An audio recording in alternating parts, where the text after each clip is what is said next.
Dia 5 do Devocional Uma Vida com Propósito. Enxergando a vida do ponto de vista de Deus. Que é a sua vida? Tiago 4,14, parte B. O modo de você enxergar a sua vida molda a sua vida. O modo de você definir a vida determina o seu destino. Sua perspectiva irá influenciar o modo de você investir seu tempo, gastar seu dinheiro, usar seus talentos e valorizar os seus relacionamentos. Uma das melhores formas de compreender os outros é perguntar-lhes: como você enxerga a sua vida? Você descobrirá que existem tantas respostas diferentes quanto existem pessoas. Já me disseram que a vida é um circo, um campo minado, uma montanha-russa, um quebra-cabeça, uma sinfonia, uma jornada e uma dança. As pessoas dizem: a vida é um carrossel. Algumas vezes você está em cima, outras embaixo, e algumas vezes você fica apenas dando voltas. Ou a vida é uma bicicleta de 10 marchas, com engrenagens que nunca usamos. Ou a vida é um jogo de cartas, você tem de jogar com o que lhe deram. Se eu perguntasse, como você imagina a vida? Qual seria a figura que viria à sua mente? Tal imagem é sua metáfora de vida. É a visão da vida que você tem, consciente ou inconscientemente. É a sua descrição de como funciona a vida e o que você espera dela. As pessoas frequentemente expressam suas metáforas de vida através de roupas, joias, carros, penteados, adesivos e até mesmo tatuagens. Sua velada metáfora de vida influencia sua vida mais do que você percebe. Ela determina suas esperanças, valores, relacionamentos, metas e prioridades. Por exemplo, se você pensa que a vida é uma festa, seu principal valor é divertir-se. Se você vê a vida como uma corrida, certamente valorizará a velocidade e provavelmente estará apressada a maior parte do tempo. Se você vê a vida como uma maratona, valorizará a resistência. Se você vê a vida como uma batalha ou um jogo, vencer será muito importante para você. Qual a visão que você tem da sua vida? Você pode estar baseado a sua vida em uma metáfora falha. Para cumprir os propósitos que Deus lhe deu, você terá de contestar o pensamento convencional e substituí-los pelas metáforas bíblicas da vida. A Bíblia diz: não vivem como vivem as pessoas desse mundo, mas deixem que Deus os transforme por meio de uma completa mudança na mente de vocês. Assim vocês conhecerão a vontade de Deus. A Bíblia ela oferece 3 metáforas que nos ensinam a visão que Deus tem da vida. A vida é um teste, a vida é uma incumbência de confiança e a vida é uma atribuição temporária. Essas ideias são os fundamentos da vida dirigida por propósito. Estudaremos os 2 primeiros nesse capítulo e o terceiro no próximo. A vida na Terra é um teste. Essa metáfora de vida é vista em histórias ao longo de toda a Bíblia. Deus continuamente testa as pessoas quanto ao caráter, fé, obediência, amor, honestidade e lealdade. Palavras como provações, tentações, refinar e testar ocorrem mais de 200 vezes na Bíblia. Deus provou Abraão ao pedir-lhe que oferecesse seu filho Isaque. Deus provou Jacó quando ele teve de trabalhar outros tantos anos para obter Raquel como esposa. Adão e Eva foram reprovados no teste do jardim. E Davi foi um teste dado por Deus em diversas ocasiões. Mas a Bíblia também nos dá muitos exemplos de pessoas que passaram em grandes testes, como José, Ruth, Esté e Daniel. Os testes tanto desenvolvem quanto manifestam o caráter de alguém. E toda a vida é um teste. Você está sempre sendo testado. Deus constantemente observa sua reação às pessoas, problemas, sucesso, conflitos, enfermidades, decepções e até mesmo em relação ao clima. Ele até observa as mais simples ações, como quando você abre uma porta para alguém, pega o lixo que foi largado no chão, ou quando você é educado com um balconista ou com uma garçonete. Não conhecemos todos os testes que Deus vai aplicar, mas podemos prever alguns deles, baseado na Bíblia. Você será testado por grandes mudanças, promessas retardadas, problemas impossíveis, orações não respondidas, críticas imerecidas e até mesmo tragédias sem sentido. Em minha vida, percebo que Deus testa minha fé por meio de problemas, minha esperança pelo modo de como lido as minhas posses e meu amor por meio das pessoas. Um teste muito importante é verificar qual a atitude quando você não consegue sentir a presença de Deus em sua vida. Às vezes Deus se retira intencionalmente e não sentimos mais a sua presença. Um rei chamado Ezequias experimentou esse teste. A Bíblia diz: Deus o deixou para prová-lo e para saber tudo o que havia em seu coração. Ezequias desfrutava da companhia íntima de Deus. Mas em um momento crucial de sua vida, Deus o deixou só para testar o seu caráter, revelar uma fraqueza e prepará-lo para uma responsabilidade maior. Uma vez que tenha compreendido que a vida é um teste, você percebe que nada é insignificante na vida. Mesmo o menor incidente é relevante para o desenvolvimento do seu caráter. Cada dia é importante, cada segundo é uma oportunidade de crescimento para aprofundar o caráter e demonstrar amor ou dependência de Deus. Alguns testes parecem esmagadores, enquanto outros você nem percebe, mas todos têm implicações eternas. A boa notícia é que Deus quer que você passe por esses testes da vida. Então Ele jamais permitirá que você enfrente testes maiores que a graça que Ele lhe concede para lidar com eles.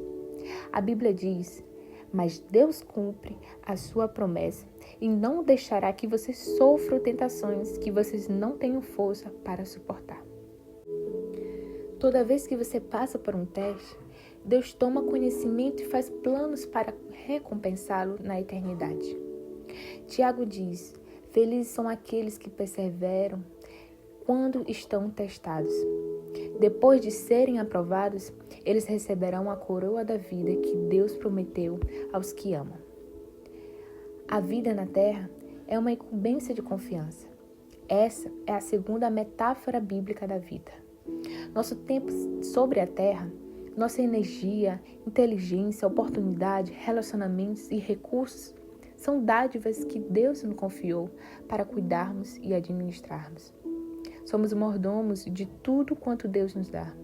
Esse conceito de mordomia começa com o reconhecimento de que Deus é o dono de tudo e de todos na terra. A Bíblia diz: ao Senhor Deus pertence o mundo e tudo o que nele existe.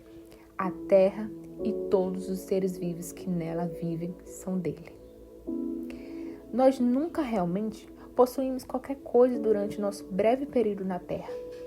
Deus apenas nos empresta a terra enquanto estamos aqui. Ela já era propriedade de Deus antes que você chegasse, e Deus irá emprestá-la a outra pessoa depois que você morrer. Tudo que você pode fazer é desfrutá-la por algum tempo.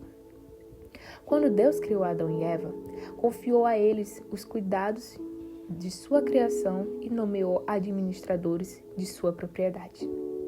A Bíblia diz: e os abençoou, dizendo: tenham muitos e muitos filhos, espalhem-se por toda a terra e dominem. E tenham o poder sobre os peixes do mar, sobre as aves que voam no ar e sobre os animais que se arrastam pelo chão.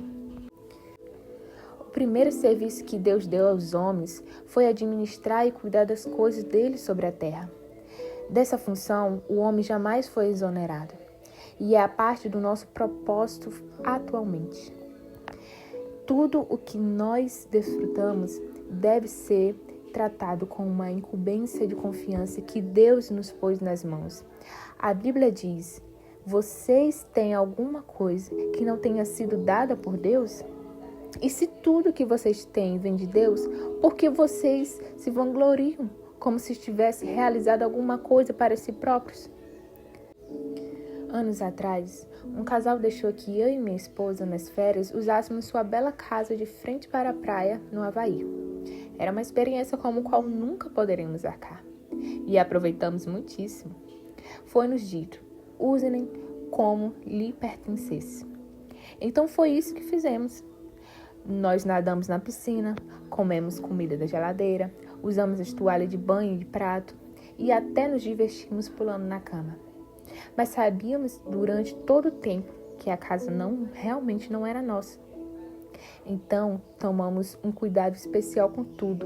Aproveitamos os benefícios de utilizarmos sem sermos proprietários dela. Nossos valores culturais dizem, se você não é o dono, não terá cuidado. Mas os cristãos vivem com um padrão mais elevado, visto que Deus é o dono e devo cuidar da melhor forma possível. A Bíblia diz, os que recebem confiança, algo de valor, devem demonstrar que são dignos de tal confiança. Jesus frequentemente se referia à vida como uma incumbência de confiança e contou muitas histórias para ilustrar essas responsabilidades perante Deus. Na parábola dos talentos, o homem de negócio confiou sua riqueza aos cuidados dos servos enquanto estava fora. E quando retornou, avaliou a responsabilidade de cada servo e recompensou cada um conformemente.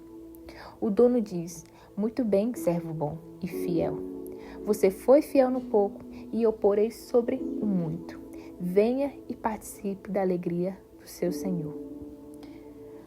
Ao fim de sua vida sobre a terra, você será avaliado e recompensado conforme o desempenho ao lidar com o que Deus lhe confiou. Isso significa que tudo que você faz, mesmo uma simples tarefa diária, tem implicações eternas. Se você trata tudo com incumbência de confiança, Deus promete 3 recompensas na eternidade. Primeiro, você receberá o reconhecimento de Deus. Ele dirá, muito bem, bom trabalho. Depois você receberá uma promoção e uma responsabilidade maior na eternidade. Eu o porei o cargo de muitas coisas. Então você será honrado em uma comemoração. Venha e participe da alegria de seu Senhor.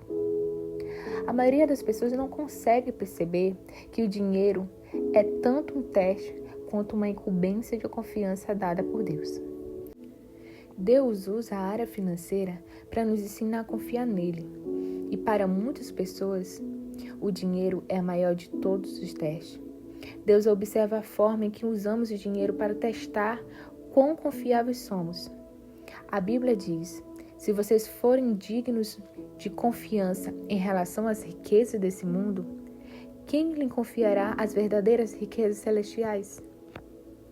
Essa é uma verdade muito importante. Deus diz que há um relacionamento direto entre a forma de eu utilizar o meu dinheiro e a qualidade de minha vida espiritual. O modo de eu administrar o meu dinheiro, ele determina quanto Deus pode confiar em mim com as bênçãos espirituais. Deixe-me perguntar, a forma de você administrar o seu dinheiro está impedindo Deus de fazer mais em sua vida? Você pode ser incumbido de riquezas espirituais? Jesus disse, a quem muito foi dado, muito será exigido. A quem muito foi confiado, muito mais será pedido. A vida é um teste e uma incumbência de confiança. E quanto mais Deus lhe dá, mais responsável Ele espera que você seja. Um tema para reflexão. A vida é um teste e uma incumbência de confiança. Um versículo para memorizar. Está em Lucas 16:10, parte A. Quem é fiel nas coisas pequenas, também será nas grandes. E uma pergunta para você meditar. O que aconteceu recentemente que agora percebo ter sido um teste de Deus? e quais as questões mais importantes que Deus me confiou.